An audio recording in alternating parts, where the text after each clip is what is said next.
اور فرینڈز ابھی تک اس بچے نے کوئی فرنیچر نامی چیز اس کمپنی میں شامل نہیں کی، لیکن 1948 میں ورلڈ وار 2 کے بعد برٹش گورنمنٹ نے بہت سارے گھر بنوانے کی حکم دے دیا، تو اس دوران اس کو بہت زیادہ فرنیچر کی ضرورت تھی، تو اس وجہ سے اس بندے نے فرنیچر نامی چیز اپنی کمپنی میں ایڈ کیا۔ فرینڈز یہی وہ بہترین موقع تھا جو اس بندے کی کمپنی کو بلینز آف ڈالر میں تبدیل کرے، تو فرینڈز اس بچے نے بھی وہ کیا جو اس کو کرنا تھا، اپنی کمپنی میں فرنیچر ایڈ کر کے بہت سارا پروفٹ جنریٹ کیا۔ فرینڈز انگوار کو ایک قسم کی بیماری لاحق تھی جو وہ چیزوں کو بہت جلدی بھولتا، تو اس وجہ سے یہ فرنیچر کے ڈیفرنٹ ٹائپ کو اپنے طرف سے نام دیتے تھے، تو وہ نام پھر اس سے نہیں بھولتے تھے۔ اور فرینڈز اب پروڈکٹ کے ساتھ کوئی کوڈ نہیں بلکہ اس کا اپنا ایک یونیک نام تھا، اور اس وجہ سے لوگوں کو آرڈر کرنے میں بھی بہت آسانی تھی۔ اس چھوٹی سی چیز نے آئیکیا کو بوسٹ کرنے میں بہت زیادہ مدد کی۔ فرینڈز اس کے کمپیٹیٹر کے ساتھ بس سے ایک ہی حل تھا کہ ہر کمپنی اپنا پروڈکٹ سستے داموں میں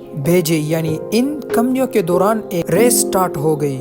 اب فرینڈز یہ وہ وقت تھا جب انگوار نے سب سے پہلے آئیکیا سٹور اوپن کیا۔ سٹور میں وہ فرنیچر کو فزیکلی ڈسپلے کرنے والا تھا۔ اس چیز سے ڈیلیوری کا خرچہ کافی حد تک کم بھی ہو گیا، اور لوگ خود ہی آ کر فزیکلی پروڈکٹ کو ایبزارب کرتے تھے اور اس کو لے جاتے تھے، اور جس لوگوں کو میل آرڈر پر بھروسہ نہیں تھا وہ اب ڈائریکٹلی شاپ پہ آ کر پروڈکٹس کو بائی کرتے تھے۔ 1953 میں جب آئیکیا کی سب سے پہلے سٹور کی لانچ ہوئی، اس سٹور میں امید سے بھی زیادہ رش لگ گیا۔ فرینڈز 1000+ لوگوں نے سٹور کے باہر لائن لگا دی۔ فرینڈز یہ اب وہ پہلی کمپنی بن چکی تھی جنہوں نے وہ پہلا فزیکل سٹور بنایا، اور اس بندے نے اس کمپنی میں ایک پول بھی بنوایا، اور یہ کمپنی لوگوں کو بہت ہی زیادہ اچھا لگا۔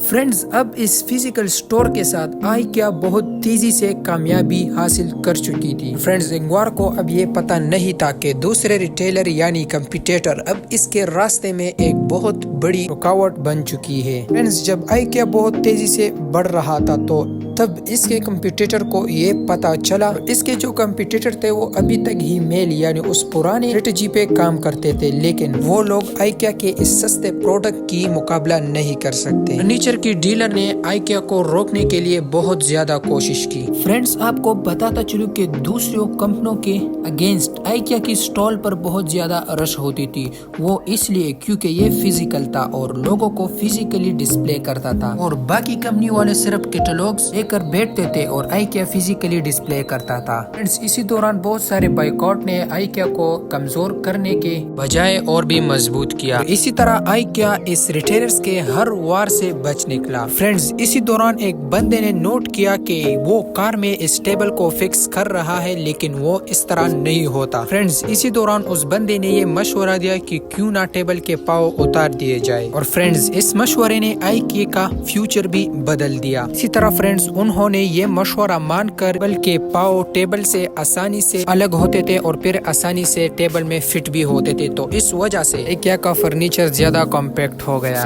اس وجہ سے پروڈکٹس کو ٹرانسپورٹ کرنا بہت آسان ہو گیا، ڈیمیج کا خطرہ بھی کم ہو گیا، اور کسٹمر اپنا پروڈکٹ سیم ڈے اور سیم ٹائم گھر لے جا سکتے تھے۔ فرینڈز اسی وجہ سے آئیکیا کو بہت زیادہ جلدی ڈیلیوری کرنے کا فائدہ ہو گیا، اور فرینڈز کسٹمر کو بہت زیادہ ایموشنل اٹیچمنٹ بھی پروڈکٹس کے ساتھ ہوتی۔ یہ طریقہ اتنا وائرل ہو گیا کہ لوگوں نے اس طریقے کو آئیکیا ایفیکٹ بولنے لگے۔ فرینڈز دوپہر کے وقت بہت سے کسٹمر سٹور سے نکلتے تھے اور دوپہر کے وقت سٹور خالی رہتا، جس کا نتیجہ انگوار نے نکالا کہ یہ لوگ باہر لنچ کے لیے جاتے تھے، تو اس وجہ سے انگوار نے آئیکیا سٹور کے اندر ایک ریسٹورنٹ بھی نکالی۔ دوپہر کے وقت جب لوگوں کو بھوک لگتا تو وہ وہی کھانا کھا کر ٹہر جاتے تھے اور دوپہر کے بعد شاپنگ کر کے چھٹی کے ٹائم نکل جاتے تھے۔ 1963 تک آئیکیا بہت سکسیسفل ہو چکا تھا۔ فرینڈز آج کل تقریباً آئیکیا کی 3 سٹورز موجود ہیں دنیا میں، اور فرینڈز آج پریزنٹ ورلڈ میں سب سے زیادہ پروڈکٹ آئیکیا کا ایجاد ہوتا ہے، اور فرینڈز اس میں سب سے بڑی خاصیت والی بات یہ ہے کہ اب بھی اس کو وہی نام دیتے ہیں وہ آئیکیا کا اونر اپنی کمزوری کی وجہ سے دیتا تھا، جیسا کہ اس سے جلدی بات بھول جاتی تھی۔ امید ہے فرینڈز کے آرٹس انفو چینل کے یہ ویڈیو بھی آپ لوگوں کو پسند آئی ہوگی۔ فرینڈز اگر آپ چینل پہ نئے ہو تو چینل کو سبسکرائب اور ویڈیو کو لائک کریں۔ خدا حافظ۔